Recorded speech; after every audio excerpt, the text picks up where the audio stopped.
Hello everyone, it's Hazm here from the Skills Bay and welcome to another video tutorial about an advanced feature in Excel. In this video, we will be talking about data validation. Data validation is widely used in advanced Excel workbooks. So what is data validation and how does it work? Simply, you can use data validation to restrict the type of data or values that users can enter into cells. You can also provide a message or a note to guide users to the correct value. So in this example, we have the mileage log table, and we want the user to enter specific data while filling this table in. So let's start. So we have the date, and in the date, the validation rules are from January 1st, 2021 to December 31st, 2021.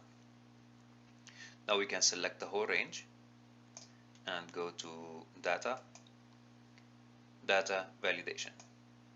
We can also access the data validation through the shortcut Alt-DL.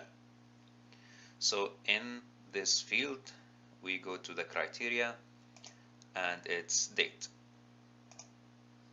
And also here it allows the data to be between, not between, equal, not equal to, greater, less than, and all that. So it depends on your need, you can choose. So the start date is January 1st. You can either type it or simply select this cell. This is the start date. End date is also, you can select this cell. Now,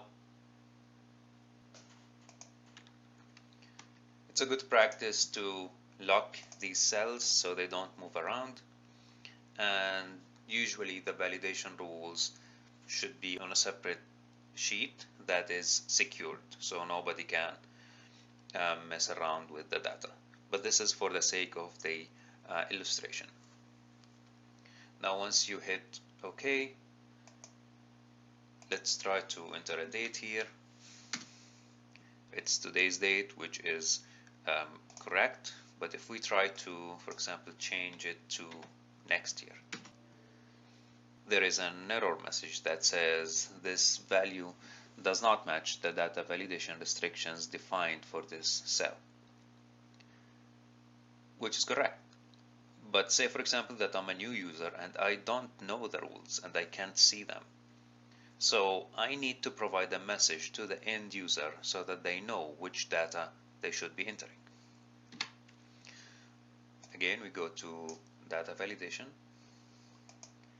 and simply here you can either input a message, so once somebody stops at the cell they can read the message, or go to error if you want to enforce the validation rule.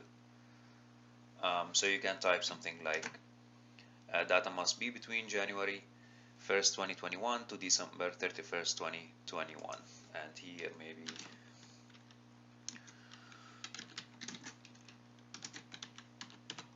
something like this. Now if I change it, yeah, I will see the message that I wrote. This gives the user information about the data that they should be entering in this specific cell.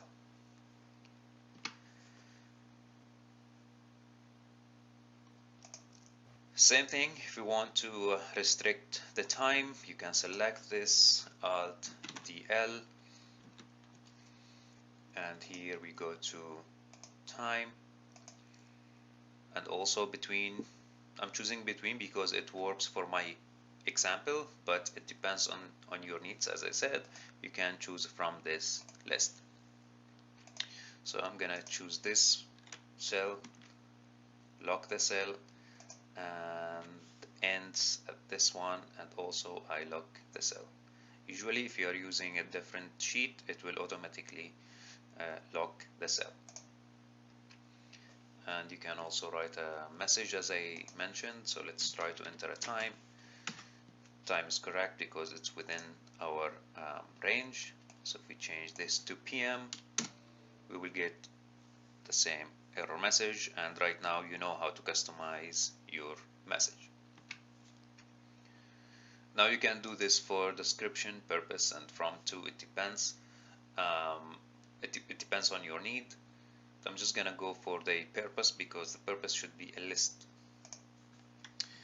Again, data validation.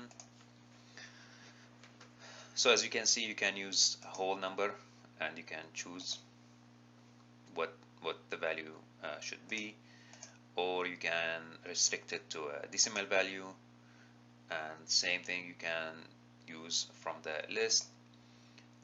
Also, if you want like specific reasons, or like if you want to identify a list, which is very common if you're dealing with Excel, usually people use lists to restrict the data that they are pulling from.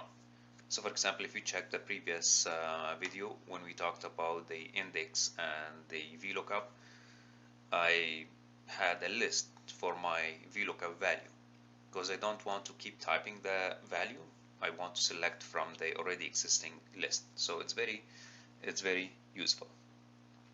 So we have lists and date, time, text length, and custom. So text length, if you want, for example, to restrict this field to be only 20 or 30 characters. So you can do this, or between, and again, you can select from this whole list. So let's go to data and in the list. And by the way, you can type here, for example, you can simply type it. For example, yes,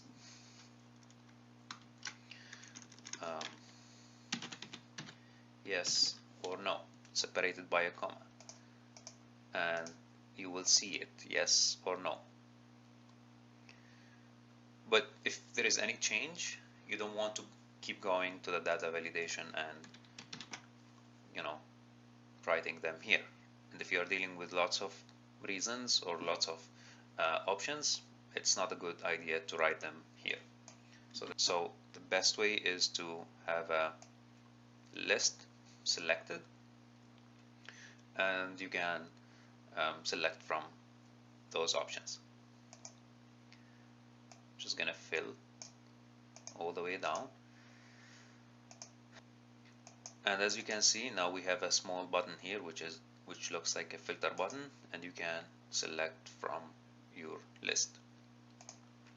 If you want to delete one of these, it will be deleted from here as well, because it reflects whatever data you have. So let's try to input some information here, and in description I'm just gonna write mileage. Purpose, I'm gonna select from the list airport pickup from Toronto to Ajax, for example, and this is the odometer start and the odometer finish.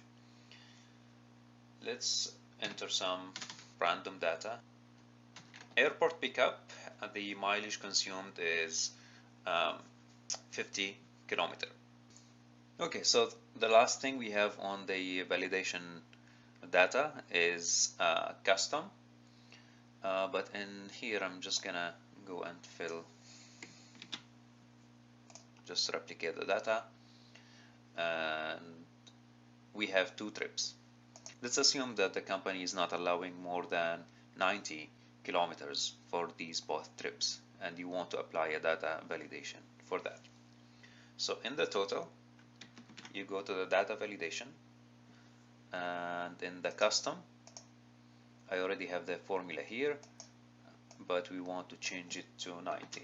So basically the total sum of these trips should be equal or less than 90 kilometers.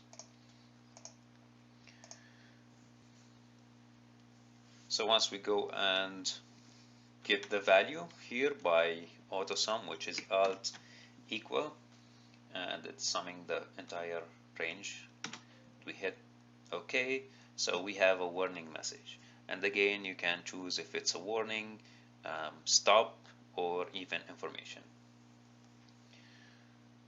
So this is how custom basically works. So I'm gonna go and hit no, and basically we could not get the sum value here. However, customize is not really a strong feature, because if you have a formula previously written in place to sum the entire range, that formula will override the validation. So that's why it's not really very commonly used.